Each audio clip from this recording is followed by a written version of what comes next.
ஹெடார் miss, இன்றைக்கி நம்ம என்ன பார்க்க போகிறோன்னா ஒயிட் டெவில் ஜங்கு கஃபெஃப் தான் பார்க்க போகிறோம். ஸ்டேட்டஸ் ஸ்டோரிக்குள்ளே போயிடலாம். ஸ்டார்டிங்கில் உங்கள் வீட்டு பைப் லைன் உடஞ்சிருக்கும்ல, அதை சரி பண்ணுறதுக்காக ப்ளம்மர் வந்திருக்காரு. நீங்களும் அவருக்கு காஃபியெல்லாம் போட்டு கொடுக்குறீங்க. அவரும் அந்த பைப்பை சரி பண்ணி விட்டுறாரு. மேடம், பைப்பை சரி பண்ணிட்டேன், உங்களுக்கு ஓகேவான்னு பாருங்கள். அப்போ நீங்களும் போயிட்டு செக் பண்ணுறீங்க. செக் பண்ணி பார்த்துட்டு அவருக்கு அமௌண்ட்லாம் கொடுத்துட்றீங்க. அவரும் கிளம்புறாரு, நீங்களும் கிளம்புறீங்க. நீங்கள் எங்கே போகிறீங்கன்னா உங்கள் ஃப்ரெண்டை பார்க்க தான். அவளுக்கு கால் உடஞ்சிருக்கும், இன்னும் அவள் ஹாஸ்பிட்டல்லேருந்து வரல, அதுக்கோசரம் தான் பார்க்குறதுக்காக போகிறீங்க. அப்போ ஜங்கு கூடிய டாக்ஸி அங்கே நிற்கிது. அந்த ப்ளம்மர் போயிட்டு ஏறிடுறாரு. பேசாமல் இவனோட டாக்ஸிலேயே போயிடலாமா? ஆல்ரெடி லேட் ஆகிடுச்சு. இதுக்கு மேலேயும் போய் பஸ்ஸும் பிடிக்க முடியாது, டாக்ஸியும் கிடைக்காது. இதிலே போயிடுவோம் அப்படின்ட்டு நீங்களும் கை காட்டுறீங்க. ஜங்குக்கும் உங்களை பிக் பண்ணிக்கிறாரு. இப்போ காரில் போயிட்டுருக்கும்போது நீங்கள் காதில் ஹெட்ஃபோன்ஸ் எல்லாம் வச்சுட்டு உட்காந்துட்ருக்கீங்க. ஜங்குக்கு நிமிந்து கூட பார்க்கல, அப்படியே விண்டோ சைடே பார்த்துட்டு உட்காந்துட்ருக்கீங்க. ஜங்குக்கும் அந்த ப்ளம்மர் கிட்ட பேச்சு கொடுத்துட்ருக்காரு. என்ன சார், டைம் 10 போது, இந்த டைம்லேயும் ஒர்க் பண்ணுவீங்களா? எப்போதுமே செய்ய மாட்டேன். என்னைக்காவது ரொம்ப ஃப்ரீயாக இருந்தேன், வேலையே இல்லாமல் இருந்தேன் அப்படின்னா இந்த மாதிரி செய்வேன். நைட்டு 10 மணிக்கலாமா? ஆமாம் சார், செஞ்சு தானே ஆகணும். அதுவும் கரெக்ட் தான் சார். உங்ககிட்ட இந்த ஸ்பேனரு, ஸ்க்ரூ ட்ரைவரு, இந்த மாதிரி எக்யூப்மெண்ட்ஸ் எல்லாம் இருக்கா? அது எப்படி இல்லாமல் இருக்கும்? இருக்குது, நிறையா இருக்குது. எங்கே காட்டுங்க. ஏன் சார், நீங்கள் அதெல்லாம் பார்த்ததே இல்லையா? பார்த்தது இல்லைன்னு இல்லை, சும்மா உங்ககிட்ட இருக்கிறது எப்படி இருக்குன்னு பார்க்கணும்ல, அதுக்கு தான். நீங்கள் யூஸ் பண்ணுறதெல்லாம் கொஞ்சம் ஸ்பெஷலாக இருக்குன்னு கேள்விப்பட்டேன். அப்படியெல்லாம் கிடையாது சார், நார்மலாக தான் நாங்கள் யூஸ் பண்ணுவோம். அப்படியா? எங்கே காமிங்க. அப்போ அவரு பேக்லேருந்து எடுத்து தராரு. ஆமாம் சார், நார்மலாக தான் இருக்குது, ஒன்றும் ஸ்பெஷலாலாம் இல்லை அப்படின்ட்டு அதை டேர்ன் பண்ணி அந்த ஆளோட தைஸ்லேயே குத்திட்டுறாரு. அவ்வளோதான், அந்த ஆளால் வலியே தாங்கிக்க முடியல, கத்திட்டு இருக்காரு. உங்களுக்கு ஒன்றுமே புரியல. அவர் கத்துனதில் நீங்கள் பயந்து போய் ஃபோனெல்லாம் கீழே விட்டுடுறீங்க. நீங்களும் பார்க்குறீங்க, நீங்கள் பின்னாடி சீட்டில் தான் உட்காந்துட்ருக்கீங்க. உங்களுக்கு பார்த்ததுமே செம்ம ஷாக்கு. ஹே ஜங்குக்கு, என்ன பண்ணுற? அவரை விடு. நீ வாய் மூடு, தேவையில்லாமல் எதுவும் பேசிகிட்டு இருக்காது. ஜங்குக்கு என்ன பண்ணிகிட்டு இருக்காரு நீ? அவருக்கு வலிக்குது, பாவம், விடு. யார் இவனா பாவம்? இவனெல்லாம் பாவம் பார்க்குறதே தப்பு அப்படின்ட்டு நல்லா போட்டு அழுத்துறாரு. அப்படியே திருகுறாரு. பாவம், அந்த ஆளால் வலியை வேற தாங்கிக்க முடியல, கத்திட்டு இருக்காரு. ஜங்குக்கும் கொஞ்சம் தூரம் போயிட்டு காரை நிறுத்திட்டு அந்த ஆள் பக்கம் வந்து டோர் ஓப்பன் பண்ணி அந்த ஆளை வெளியே இழுத்து போடுறாரு. அவனுக்கு காலெல்லாம் நடுங்குது, வலி வேற தாங்கிக்க முடியல. நீங்களும் டோர் ஓப்பன் பண்ண பார்க்குறீங்க, பட் ஓப்பன் ஆகலை, உங்கள் சைடு லாக் ஆகியிருக்கு. ஜங்குக்கும் அவனை இழுத்துட்டு போய் கார் முன்னாடி வச்சு செம்மையாக அடிக்கிறாரு. அவனை அடிச்சுட்டு அவனோட பேக்கெட்லேருந்து எதையோ எடுக்கிறாரு. நீங்கள் அதை கவனிக்கவே இல்லை. நீங்கள் இங்கே டோர் ஓப்பன் பண்ண ட்ரை பண்ணிகிட்ருக்கீங்க, பட் உங்கள் சைடு ஓப்பன் ஆகலை. அதனால் நீங்களே ஃப்ரண்ட்டில் வந்து அந்த டோர் வழியாக வெளியே வந்துடுறீங்க. அந்த ப்ளம்மரும் விட்டால் போதும் அப்படின்ற மாதிரி ஓடிடுறான். ஜங்குக்கும் உங்களை பார்க்குறாரு. என்னம்மா, நீ கார்லேயே இருந்திருக்கலாம்ல, எதுக்கு வெளியே வந்த? இப்போ நீ என்ன செஞ்ச? எதுக்காக அவரை போட்டு அடிச்ச? அதுவா, எனக்கு அவனை பிடிக்கல, அவனும் அவன் மூஞ்சும், அதான் எனக்கு அவனை பிடிக்கல, அதான் அடிச்சிட்டேன். ஜங்குக்கு, உனக்கு என்ன பைத்தியம் பிடிச்சிடுச்சா? இதெல்லாம் ஒரு ரீசன்னு சொல்லிட்டு அதனால இப்படி கஷ்டப்படுத்துகிற. இப்போ என்ன, அவன் தான் ஓடிட்டாளவா போலாம். சி, என் மேலே கை வைக்காத. நான் உன்னை ரொம்ப இன்னசென்ட்டுன்னு நினச்சேன், ஆனால் நீ இப்படி பண்ணுற. நீ நினச்சா நான் என்ன செய்ய முடியும்? நான் என்னைக்காவது சொன்னேன்னா நான் இன்னசென்ட்டுன்னு? வா, நம்ம போகலாம். இல்லை, நான் உன் கூட வரல. எனக்கு உன்னை பார்க்குறதுக்கே பிடிக்கல. உன்னை பார்த்தாலே எனக்கு பயமாக இருக்குது. நான் உன் கூட வரமாட்டேன். மரியாதையை கூப்பிடும்போதே வந்துரு, இல்லைன்னா என்ன செய்வேன்? உன்னால் என்னை எதுவும் பண்ண முடியாது. அப்படியா அப்படின்ட்டு உங்கள் பக்கத்தில் வராரு. நீங்கள் பயந்து போயிட்டு அப்படியே பின்னாடி போகிறீங்க. உங்களுக்கு அப்படியே செம்ம கடுப்பாயிடுது. ஜங்குக்கு டக்குன்னு பிடிச்சி தள்ளி விட்டுடுறீங்க. இங்கே பாரு ஜங்குக், எனக்கு ஒன்று பிடிக்கல. இனிமேல் இந்த மாதிரிலாம் என்கிட்ட பண்ணாத. உன்னை பார்த்தாலே எனக்கு டென்ஷன் ஆகுது. இப்போ அந்த ஆள் போய் போலீஸ் ஸ்டேஷனில் உன் மேலே கம்ப்ளைண்ட் கொடுத்தா என்ன செய்வேன்? அதை பற்றி யோசிச்சியா நீ? அதை பற்றி நான் எப்படி யோசிக்காமல் இருப்பேன்? ரொம்ப சிம்பிள். என் ஆள் மேலே கை வச்சான், தடுக்க போன என்னையவே அடித்தான், அதான் அவனை நான் அடித்தேன். செல்ஃப் டிஃபென்ஸ்மா இது. அப்போ நீங்கள் புரியாமல் பார்க்குறீங்க. என்ன, உனக்கு புரியலையா? உங்ககிட்ட தப்பாக நடந்துக்க ட்ரை பண்ணா, அதான் அடித்தேன். கொஞ்சம் யோசிச்சு பாரு, லவ்வர் மேலே கை வச்சா எந்த பையனுக்கு தான் கோவம் வராது? இத்தனைக்கும் ட்ரூவா மேடா சைக்கோத்தனமாக லவ் பண்ணுற பொண்ணு மேலே கை வச்சா அந்த பையனுக்கு எவ்வளோ கோவம் வரும்? அதான் செல்ஃப் டிஃபென்ஸு அப்படின்னு சொல்லும்போது உங்களுக்கு வேற கையெல்லாம் ஷிவர் ஆகுது. உங்களுக்கு இப்போ ஜங்குக்க பார்க்குறதுக்கே பயமாக இருக்குது. நீங்கள் என்ன நினச்சிருப்பீங்கன்னா, இவன் சரியான இன்னசென்ட்டு, பயந்தாங்கோலி அப்படின்ற மாதிரி நினச்சிருப்பீங்க. பட் இப்போ ஜங்குக் பேசுறது, பண்ணது இதெல்லாமே உங்களுக்கு பயமாக தான் இருக்குது. அடுத்த வேர்டு உங்களால் பேசக்கூட முடியல. செல்லம், ஏன் அப்படியே நிற்கிற? ஐயோ, என்ன உனக்கு இப்படி வேர்க்குது? பாரு, வேர்த்து விறுவிறுத்து போயிட்ட. இரு அப்படின்ட்டு கர்ச்சிஃப் எடுத்து உங்கள் ஃபேஸ்லலாம் வச்சு தொடச்சி விட்றாரு. இந்தா, இதை நீயே வச்சுக்கோ, திரும்ப வேர்த்துச்சுன்னா தொடச்சிக்கோ. ம் சரி போகலாமா? ஆ போகலாம் அப்படின்ட்டு நீங்களும் காரில் ஏறிடுறீங்க. ஜங்குக்கும் உங்களை ஹாஸ்பிட்டலில் ட்ராப் பண்ணிடுறாரு. நீங்களும் உங்கள் ஃப்ரெண்டை பார்க்க தான் போகிறீங்க. அன்றைக்கி நைட் ஃபுல்லாக உங்கள் ஃப்ரெண்டை பார்த்துக்கிறதுக்காக ஹாஸ்பிட்டல்லையே இருந்துடுறீங்க. தென் நெக்ஸ்ட் டே நேராக ஸ்டேஷன் தான் ஓடி வரீங்க. டோனியை தெரியாமல் இடிச்சிடுறீங்க. ஒயன் என்னாச்சு? நான் ஒரு கம்ப்ளைண்ட் கொடுக்கணும். கம்ப்ளைண்ட்டா? அகெயினா? ஆமாம், ஆனால் இப்போது அந்த ஸ்டாக்கர் மேலே இல்லை, என் கூட ஒரு டாக்ஸி டிரைவர் இருப்பான்ல ஜங்குக், அவன் மேலே. அவர் மேலேயா? எதுக்கு? அவன் நேற்று என்ன பண்ணான்னு தெரியுமா? நேற்று என் வீட்டுக்கு ப்ளம்மர் ஒருத்தர் வந்திருந்தாரு. அவர் அவனோட டாக்ஸியில் தான் போனார். இவன் ஸ்க்ரூ டிரைவர் வச்சு அவன் கால்லையே குத்திட்டான். என்னது? ஜங்குக்கா அப்படி பண்ணாரு? ஆமாம், அவனே தான், நானே பார்த்தேன். பாத்தியா? ஏதாவது எவிடன்ஸ் இருக்கா? நான் தான் பார்த்தேங்கிறேன்ல. இல்லை ஒயன், ஆக்சுவலி அடிப்பட்டவரே வந்து கம்ப்ளைண்ட் கொடுக்கல, நீ தான் வந்து கம்ப்ளைண்ட் கொடுக்குற. அதுக்கு தான் கேட்குறேன், எவிடன்ஸ் ஏதாவது வச்சுருக்கியான்னு. ஏன்னா ஒரு சாலிடான எவிடன்ஸ் இல்லாமல் கம்ப்ளைண்ட்லாம் ஃபைல் பண்ண முடியாது. அவனோட கார் டேஷ்போர்டு அதில் கண்டிப்பாக ரெக்கார்ட் ஆகியிருக்கும். ஏன்னா அவன் கார் முன்னாடியே தான் போட்டு அடித்தான். அது எனக்கு புரியுது, பட் அடிப்பட்டவரே வந்து கம்ப்ளைண்ட் கொடுத்தா மட்டும்தான் ஜங்குக் கிட்ட போய் கார் டேஷ்போர்ட் கேமரா பற்றியெல்லாம் பேச முடியும். அப்படி இல்லைன்னா அந்த ஆள் கூட சேர்த்து உன்னையும் அடிச்சிருந்தா எங்களால் கம்ப்ளைண்ட் எடுத்துக்க முடியும். அடித்தானா? இல்லை, ஆனால் அப்படின்ட்டு ஜங்குக் உங்களை ஃபோர்ஸ் பண்ணி கிஸ் பண்ணியிருப்பார்ல, அதை பற்றி யோசிச்சு பார்க்குறீங்க. அதை சொல்லி கூட ஜங்குக் மேலே உங்களால் கம்ப்ளைண்ட் கொடுக்க முடியும். பட் ஜின்கிட்ட ஜங்குக் சொல்லியிருப்பார்ல, நாங்கள் 2 பேரும் பெட்டில் ஒன்றா இருந்தோம் அப்படின்ட்டு. நீங்கள் கூட அதுக்கு ஆமாம் அப்படின்னு சொல்லியிருப்பீங்க. ஸோ ஜங்குக் ஃபோர்ஸ் பண்ணி கிஸ் பண்ண விஷயத்த சொன்னால் கூட யாரும் இதை பெருசாலாம் எடுத்துக்க மாட்டாங்க. அதுவே நடந்துருச்சு, இது நடந்தா என்ன அப்படின்ற மாதிரி தான் பேசுவாங்க. இப்போ நான் என்ன செய்யட்டும்?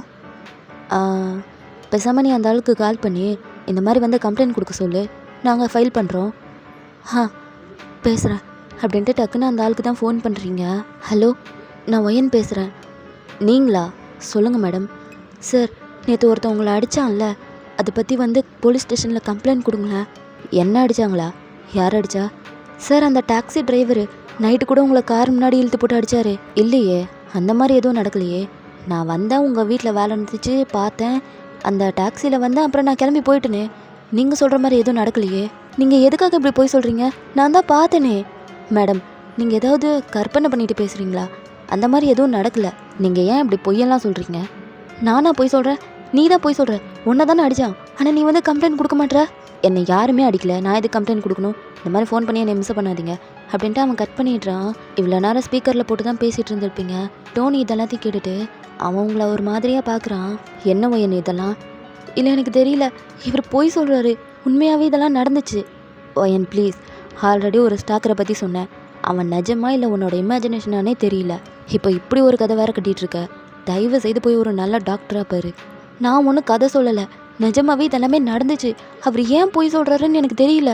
உண்மையோ பொய்யோ, ஆனால் அதுக்கான எவிடன்ஸ் இல்லை. அது மட்டும் இல்லாமல் அந்த ஆள் தான் சொல்கிறானே, என்னை யாரும் அடிக்கலாம், அந்த மாதிரி எதுவும் நடக்கலைன்னு. இதுக்கு மேலே என்ன செய்ய முடியும்? டைமை வேஸ்ட் பண்ணாத ஒயன், முதல்ல போ, ஃபஸ்ட்டு போய் ஒரு நல்ல டாக்டராக பாரு அப்படின்னு சொல்லிடுறான்.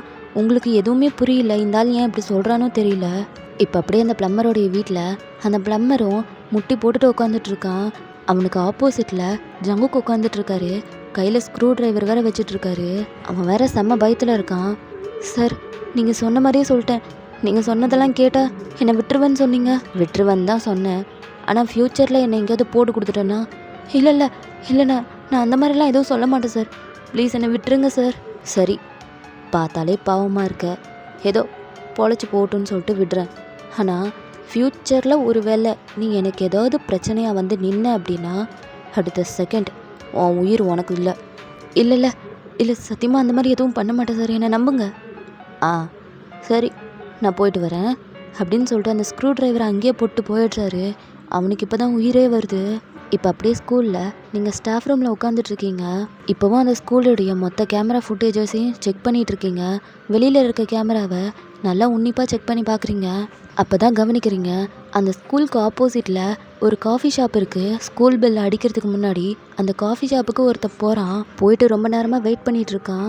திவி பாப்பா கிட்ட நீங்கள் பேசுவீங்கள்ல, அது எல்லாத்தையுமே பார்க்குறான். திவி பாப்பா பஸ்ஸில் ஏறி போனதுக்கப்புறமா தான் அவனும் எந்திரிச்சு போகிறான். அது உங்களுக்கு ஏதோ வியர்டாக இருக்குது. இதுக்கு முன்னாடி இருந்த ஃபுட்டேஜு அப்புறமா இருந்த ஃபுட்டேஜுன்னு எல்லாத்தையுமே அனலைஸ் பண்ணி பார்க்குறீங்க. அவன் அதே மாதிரி தான் பண்ணியிருக்கான். அவன் ஃபேஸ் எதுவுமே ஹைட் பண்ணல. அவன் கேஷுவலாக வரான், கேஷுவலாக போகிறான். பட் அதுவே உங்களுக்கு ஒரு மாதிரி டவுட்டாக இருக்குது. அது எப்படி பாப்பா பஸ்ஸில் ஏறி போனதுக்கப்புறமா இவன் போகிறான் அப்படின்ட்டு. நீங்களும் அந்த காஃபி ஷாப்புக்கு போயிட்டு அந்த சிசிடிவி கேமரா ஃபுட்டேஜ் எல்லாத்தையும் கேட்டு பார்க்குறீங்க. பட் அவங்க தரமாட்டுறாங்க. நீங்கள் அதுக்கு என் பையனை காணோம், அதுக்காக தான் கேட்குறேன், தயவுசெய்து காட்டுங்க அப்படின்னு ஒரு சீனை போட்டு அந்த ஃபுட்டேஜஸ் எல்லாத்தையுமே பார்க்குறீங்க. ஸோ உள்ளே இருந்த ஃபுட்டேஜில் அவன் ஃபேஸ் நல்லாவே தெரியுது. ஏன்னா அவன் மாஸ்க் எதுவுமே போடல. அமைதியாக வந்து உட்காந்துட்டு ஏதோ ஆர்டர் பண்ணி கடமைக்குன்னு தின்னுட்டுருக்கான். சார், இவர் அமௌண்ட்டை கேஷாக பே பண்ணாரா இல்லை கார்டில் பே பண்ணாரா தெரியல மேடம் எனக்கு. இவர் இப்போவும் வந்துட்டுருக்காரா? ஒரு 2 நாளைக்கு முன்னாடி வந்தார். அப்போது கேஷாக பே பண்ணாரா? இல்லை மேடம், நான் அப்போ இங்கே இல்லை, என் சிஸ்டர் தான் இருந்தாங்க. உங்கள் சிஸ்டருங்க, நான் அவங்கள பார்க்கலாமா? இல்லை, அவங்க ஊருக்கு போயிருக்காங்க, இப்போ இங்கே இல்லை. ஓ அப்படியா அப்படின்ட்டு அந்த கேமரா இதை ஜூம் பண்ணி பார்க்குறீங்க. அவன் என்ன ஆர்டர் பண்ணியிருக்கான்னு தெரியுது. உடனே நீங்களும் மெனு கார்டு எடுத்து பார்த்துட்டு அவன் ஆர்டர் பண்ணியிருப்பான்ல, ஸோ அதுக்கான பில் அமௌண்ட் எவ்வளோ வந்திருக்கும் அப்படின்னு கால்குலேட் பண்ணுறீங்க. உடனே அந்த பையன்கிட்டையும் அந்த அமௌண்ட்டை சொல்லிவிட்டு, இந்த அமௌண்ட்டை எவ்வளோ பேர் பே பண்ணியிருக்காங்கன்னு கொஞ்சம் செக் பண்ணி சொல்கிறீங்களா? இந்த மாதிரி நிறைய பேர் சாப்பிட்டு பே பண்ணியிருப்பாங்க, அது எப்படி கண்டுபிடிக்கிறது? இல்லை, பர்டிகுலராக இந்த அமௌண்ட்டு வரணும், இந்த அமௌண்ட்டெல்லாம் எத்தனை பேர் பே பண்ணியிருக்காங்களோ அதை மட்டும் ஃபில்டர் பண்ணி பார்த்து சொல்லுங்களேன். அப்போ அந்த பையனும் ஓகேன்னு சொல்லிட்டு சிஸ்டத்தெல்லாம் ஆன் பண்ணி பார்த்துட்ருக்கான். அவன் இதுக்கு முன்னாடிலாம் கேஷாக தான் பே பண்ணியிருப்பான். பட் இப்போ ஒரு 2 நாளைக்கு முன்னாடி வந்துட்டு போயிருப்பான்ல, அப்போ கார்டில் பே பண்ணியிருக்கான் லூசு பையன். நீங்கள் பிடிச்சிடுறீங்க இவன் தான் அப்படின்ட்டு. அவன் நேம் என்னன்னு பார்த்தா கிளின்டன்னு போட்டிருக்கு. நீங்கள் உடனே அவனோட கார்டை ஃபோட்டோ எடுத்துக்கிறீங்க. இப்போ அப்படியே ஜின்னை பார்த்தா அவர் சப்வே போலீஸ் ஸ்டேஷனுக்கு தான் போயிருக்காரு. எதுக்காகனா ஒரு கேஸ் விஷயமா. அந்த கேஸ்க்கான டீட்டெயில்ஸ் எல்லாம் கேட்குறதுக்காக போயிருக்காரு. உள்ளே போனால் நம்ஜுனும் சார்மியும் இருக்காங்க. சார்மி ஜின்னை பார்த்ததுமே வாயை பொழந்துடுறா, செம்மையாக இம்ப்ரெஸ் ஆகிடுறா. ஜின் போயிட்டு நம்ஜுன் கிட்ட எதுவும் பேச மாட்டுறாரு. டோனி தான் போய் பேசிகிட்டு இருக்கான், இந்த மாதிரி டீட்டெயில்ஸ்லாம் வேணும் அப்படின்ட்டு. ஸோ நம்ஜுனும் அந்த ஃபைல் எடுத்து கொடுக்குறாரு. நம்ஜுன் இருந்துட்டு, இதில் ஒரு பேப்பர் மட்டும் மிஸ் ஆகுது, ஒரு ஃபயர் ஆக்சிடெண்ட்டில் இது மிஸ் ஆகிடுச்சு, அதை மட்டும் சமாளிச்சுக்கோங்க. Okay sir. அப்போ ஜின் இருந்துட்டு, உங்களால் மனுஷங்களை தான் பாதுகாப்பாக பார்த்துக்க முடியாதுன்னா ஒரு ஃபைலை கூடயா பார்த்துக்க முடியாது? இப்படி அசால்ட்டாக மிஸ் ஆகிடுச்சுன்னு சொல்கிறேன். என்ன? Hello, mind your words. Sir, ஒன்றும் இல்லை சார், அவர் ஏதோ டென்ஷனில் பேசிட்டாரு அப்படின்ட்டு நம்ஜுன்னு அடக்குறான் டோனி. அப்போ ஜின்னு இருந்துட்டு, ஏன் அடக்குற? இவன் ஜஸ்ட்டு சப்வே போலீஸ், இவனால் நம்மளாலாம் ஒன்றும் பண்ண முடியாது. வாட்? ஏய், என்னடா பேசுகிற? அப்போ சார்மி ஓடி வந்துட்டு, சார் சார் ஒன்றும் இல்லை சார். என்ன ஒன்றும் இல்லை? அவன் பேசுகிறத பார்த்தியா? நான் ஒன்றும் போய் சொல்லியே, உண்மை தானே சொல்கிறேன். நீங்கள் ஒருபடியாக உங்கள் வேலையை பார்த்துருந்தா ஏன் கொலை கிட்னாப்பு ரேப்பு இதெல்லாம் நடக்க போகுது. இந்த சப்வே போலீஸ்லாம் உருப்படியாக ஒரு வேலையை கூட பார்க்க மாட்டானுங்க. கவர்மெண்ட் தேவையில்லாமல் உங்களுக்கெல்லாம் செலவு பண்ணிகிட்ருக்கு. நீங்களாம் எதுக்குடா வேலை செய்கிறீங்க? ரிசைன் பண்ணிட்டு போய் தொலைங்களேன். நீங்களாம் இருந்தாலும் ஒன்று தான், இல்லைன்னாலும் ஒன்று தான். அப்போ நம்ஜனுக்கு ரத்தமே சூடாகிடுது. அவ்வளோ டென்ஷன் ஆகுறாரு. உடனே 2 பேத்தையும் தள்ளி விட்டுட்டு ஜின்னை போட்டு அடிக்க ஆரம்பிச்சிடுறாரு. ஜின்னுக்கும் கோவம் வந்துடுது. அவரும் சும்மா விடல, நம்ஜனை போட்டு பொழக்க ஆரம்பிச்சிடுறாரு. 2 பேத்துக்குமே சரியான கை கலப்பாயிடுது. டோனியும் சார்மியும் தான் 2 பேத்தையும் பிடிச்சி இழுக்கிறாங்க. நம்ஜனுக்கும் நல்லா அடிபட்டிருக்கு, ஜின்னுக்கும் நல்லா அடிபட்டிருக்கு. ஜின்னோட லிப்ஸ்லேருந்து பிளட்டு வருது. அவர் அப்படியே தம் ஃபிங்கரால் தொடச்சிட்டு அங்கேருந்து செம்ம காண்டா வெளியே போயிடுறாரு.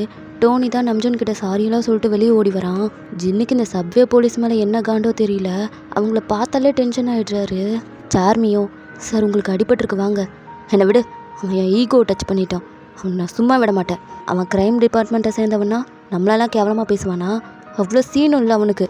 சார் டென்ஷன் ஆகாதீங்க சார், நமக்கு எதுக்கு தேவையில்லாத பிரச்சனை? இதுதான் அவனும் எதிர்பார்க்குறான். அவனை அப்படியே என்னால் விட முடியாது. அவன் சாவு என் கையில் தான். சார் ப்ளீஸ் கொஞ்சம் வாங்க, உங்களுக்கு அடிபட்டிருக்கு வாங்க அப்படின்ட்டு அவளும் கூட்டிகிட்டு போய் மருந்தெல்லாம் போட்டு விட்டுறா. தென் அப்படியே இப்போ ஜின்னை பார்த்தா அவர் செம்ம காண்டோட வந்து ஒரு பெஞ்சில் உட்காந்துட்ருக்காரு. டோனி இருந்துட்டு, சார் எதுக்கு சார் அவர்கிட்டலாம் சண்டை? அப்போ ஜின்னு அவனை ஒரே ஒரு முறை தான் சைலண்ட் ஆகிடுறான். அப்போ ஜின்னுக்கு கால் வருது. யாருன்னு பார்த்தா கிளின்டன்னு போட்டிருக்கு. ஜின்னும் தனியாக போய் பேசுகிறாரு. அவன் என்ன சொன்னான்னு தெரில, இருந்த டென்ஷனை விட இப்போ ரொம்ப டென்ஷனாக வராரு. சார் என்னாச்சு சார்? ஒன்றும் இல்லை, சீக்கிரமாக போகலாம் அப்படின்ட்டு ஜின் பாட்டுக்கு போகிறாரு.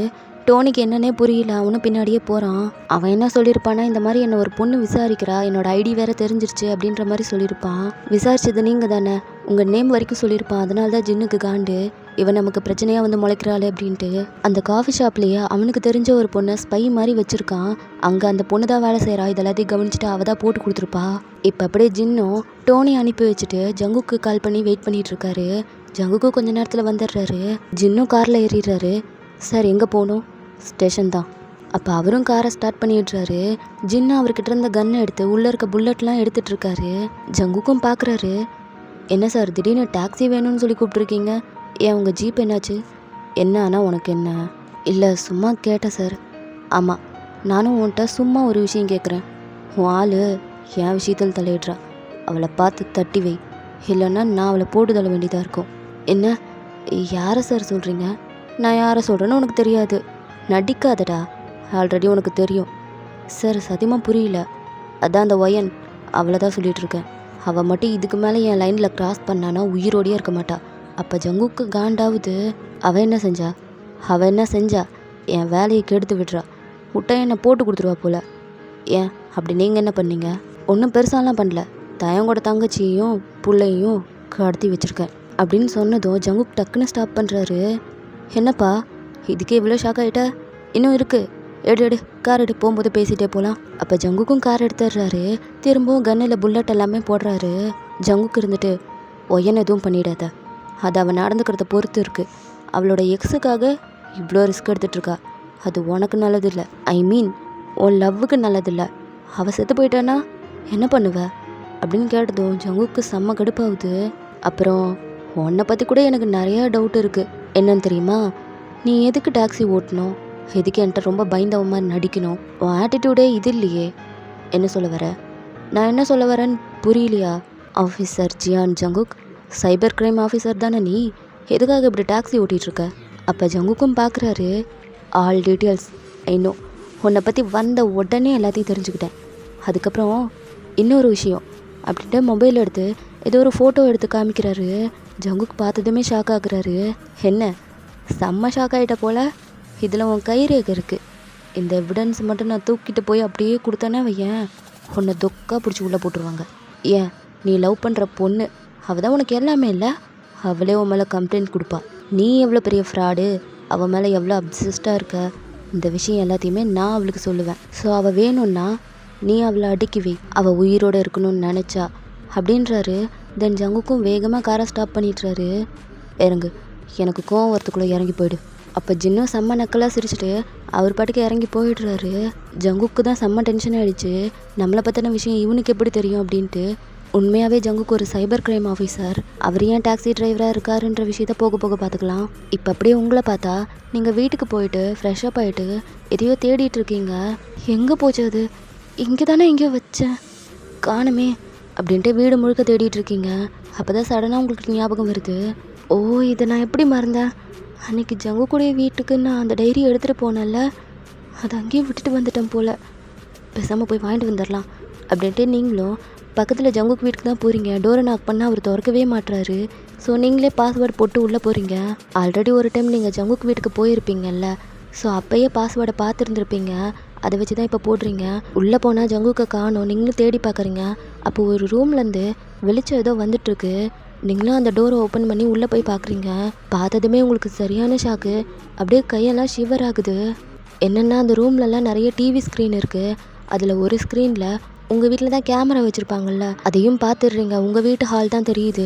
அப்போ உங்களுக்கு பின்னாடி இருந்து நீ இங்கே எதுக்கு வந்த அப்படின்னு ஒரு வாய்ஸ். திரும்பி பார்த்தா ஜங்குக் தான். இதெல்லாம் என்ன? என் வீட்டில் நீ கேமரா வச்சுருக்கியா? ஆமாம், பார்த்தா தரலையா உனக்கு? எதுக்கு கேமரா வச்சுருக்க?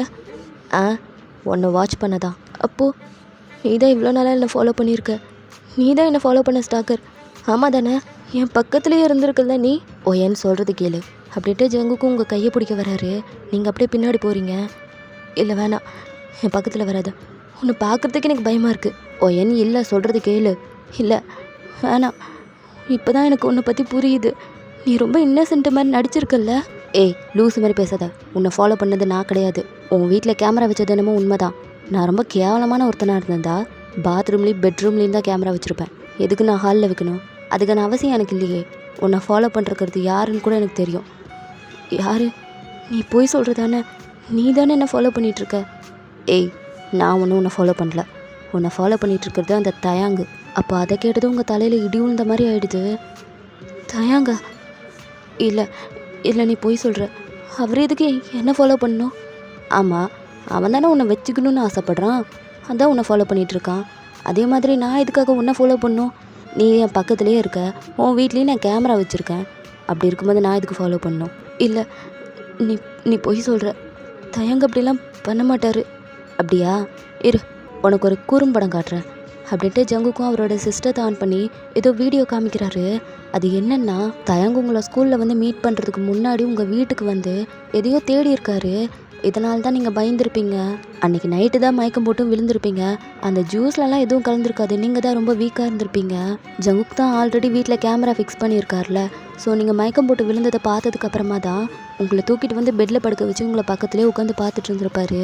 இப்போ அந்த வீடியோவை பார்த்துட்டு உங்களால் நம்பவே முடியல. தயங்கு தானே இது அப்படின்ற மாதிரி யோசிச்சுட்டு இருக்கீங்க. அப்போ ஜங்குக்கும் உங்கள் பின்னாடி இருந்துட்டு உங்கள் ஷோல்டர் மேலே கை போட்டுட்டு உங்கள் காதுகிட்ட வராரு. நல்லா யோசிச்சுப்பாரு, அந்த தயங்கு தான் உன்னை வச்சுக்கணும்னு நினைக்கிறான். அப்படி இருக்கும்போது அவன் தானே உன்னை இவ்வளோ வருஷமாக ஃபாலோ பண்ணியிருக்கணும். கொஞ்சம் நல்லா யோசி. அப்படிங்கும்போது நீங்களும் அப்போ தான் யோசிக்கிறீங்க. அன்றைக்கி தயங்கோட பர்த்டே அன்றைக்கி அவர் உங்கள் வீட்டு வாசலில் வந்து விழுந்திருப்பார்ல. அப்போ அவர் ஒரு வார்த்தை சொல்லியிருப்பார், பாஸ்வேர்டை கூட மாற்றிட்டியான்னு. அது எப்படி அவருக்கு தெரியும்? இதுக்கு முன்னாடி வந்திருந்தா தானே தெரியும். ஸோ இதை வச்சே நீங்கள் கன்ஃபார்ம் பண்ணிடுறீங்க கண்டிப்பாக தயங்கு தான் ஃபாலோ பண்ணுறாரு அப்படின்ட்டு. அப்படியே அழுவ ஆரம்பிச்சிடுறீங்க. ஜங்குக்கும் இதான் சாக்குன்னு அப்படியே உங்களை ஹக் பண்ணிக்கிறாரு. ஒன்றும் இல்லைம்மா, எல்லாம் சரியாக போயிடும். நான் உன் கூட இருக்கேன், எப்போதுமே நான் உன் கூடயே இருப்பேன் அப்படின்ட்டு அந்த வீடியோவை பார்த்து ஸ்மிர்க் பண்ணுறாரு. ஜங்குக்குடைய பேக் நெக்கில் அந்த வவ்வால் டாட்டூ இருக்குது. ஓகேடா, நான் இதோட இந்த பார்ட்டை கம்ப்ளீட் பண்ணிக்கிறேன். நெக்ஸ்ட் பார்ட் சீக்கிரமாக போடுறேன். பை.